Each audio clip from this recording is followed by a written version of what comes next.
I am going to speak, and you are going to listen. Size Chat'a Micha. My colonial name is Seth Cardinal Dodginghorse. The ring road is built on my family's land. I lived on 210 Weasel Head Road.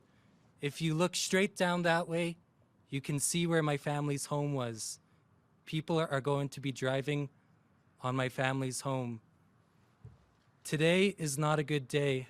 I woke up this morning to see my mother crying when she heard the news that this road was going to be opening. She wrote this letter in her frustration in 5 to 10 minutes, and I'm going to share it with you. Hello. I'm writing to share with you my Tsuut'ina Nation history. I grew up on the land 210 Weasel Head Road, which was the home of 5 generations of my Tsuut'ina grandmothers. I lived on the land that my Tsuut'ina great-grandmother, Winnie Bull Crowchild, grandmother Elsie Jacobs Bull, and my mother Ethel Jacobs grew up on. This is the land that I also grew up on, and I was intending for my future generations to preserve and hold. I have experienced the loss of agency, was made powerless, and finally I was invisible. There was a lack of inclusion to Tsuut'ina Nation's Southwest Calgary Ring Road discussions for my family, and eventually I was told that I had no right to speak or negotiate anything. In 2014, we were forcibly removed from our homes and erased from any Tsuut'ina Nation supports or services. I was homeless. I was told by Tsuut'ina Nation Daryl Crowchild to go live in a hotel, and another provincial official, Ann Coffin, to take your family to a women's shelter. This happened when I was 20 years old. I am 26 years old now. Taza Crossing, west of 90th Avenue and Oak Ridge, where transportation connections are already in place, is intended to be a hub of health, wellness, and innovation, with a mix of commercial research and residential. So this is a quote for the developments that will be being built here. My mother said this future development also affects us directly. We lived here, we grew up here, we touched that land. The way this land was taken was not healthy nor well done. Again, it was hard to read your development plans. You left us out of Tsuut'ina Nation history. There continues to be a lack of inclusion in ceremony. I remember the day I woke up.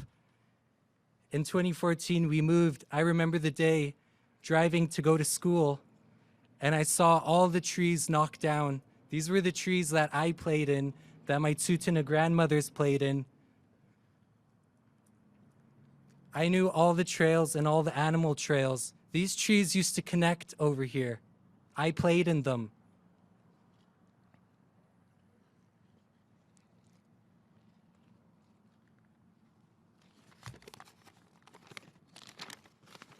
On October 24th, 2014, Chief Roy Whitney said this about the ring road. It will be remembered as a historic day during the signing.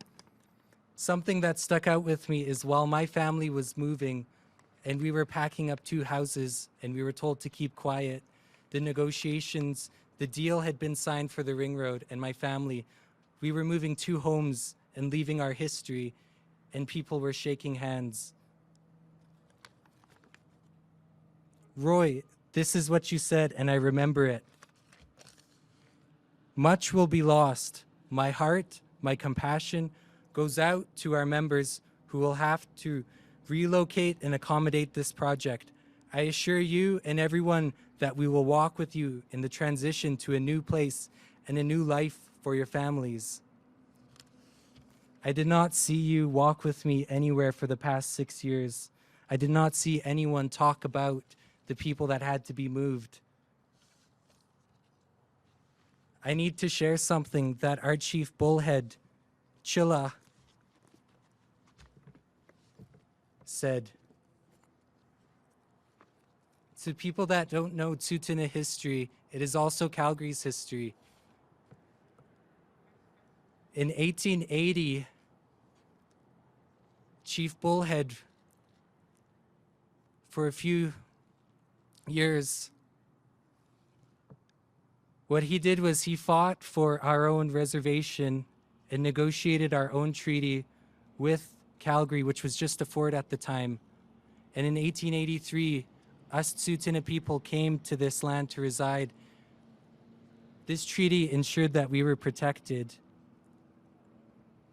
My treaty rights were never sold, and you can never take them. You may sell your own treaty rights, but you cannot take and sell mine.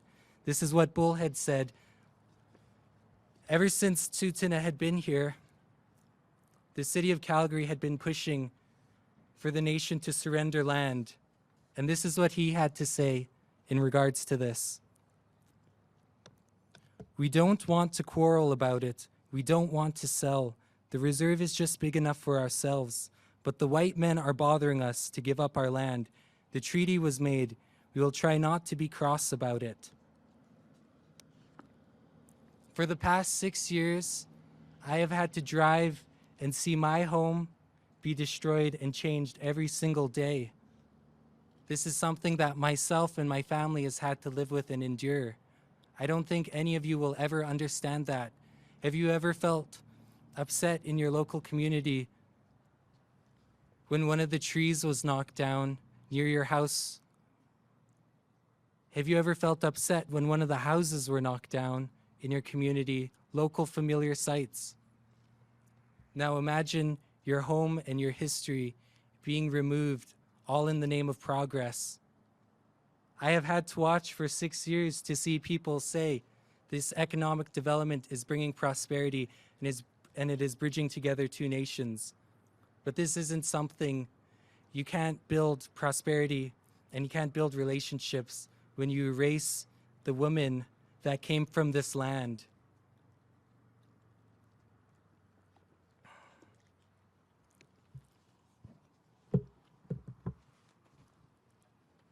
In my bag here, I have carried for the past 4 years dirt from my family's land. I did not touch that land for years. I did not look at it when I drove by. After I saw the trees knocked down and I saw my home moved, I did not look at it. I did not talk about it. I was silenced. After a few years, I finally went and I walked there at night alone by myself. And I walked there.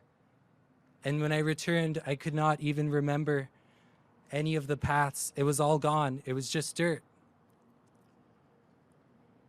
Right now, it is concrete. What I carry in here is dirt from my family's land, shards of trees. This is something that I have carried for protection and strength to endure and survive this. This is something I will continue to survive and endure. This is something my family has had to survive and endure.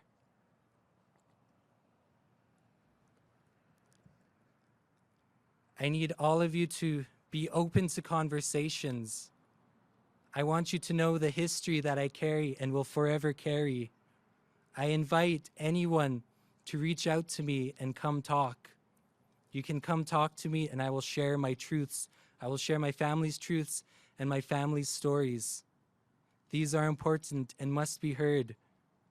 The history of this road, the history of my family, these will be known and these will be shared. The legacy of this will always, I will always do my best to make sure that the legacy of this involves my family's story and that the women, my grandmothers that came from that land, that their stories are also known.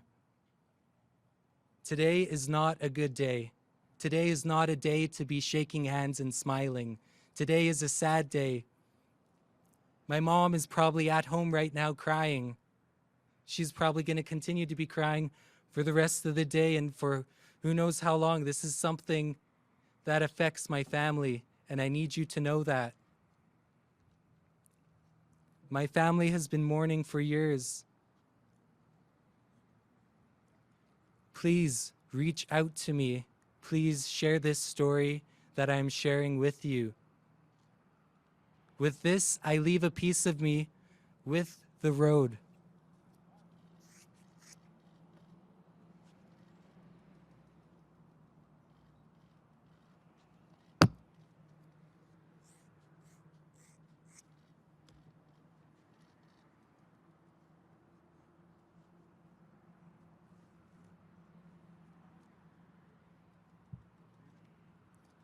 Thank you for allowing me to share my story.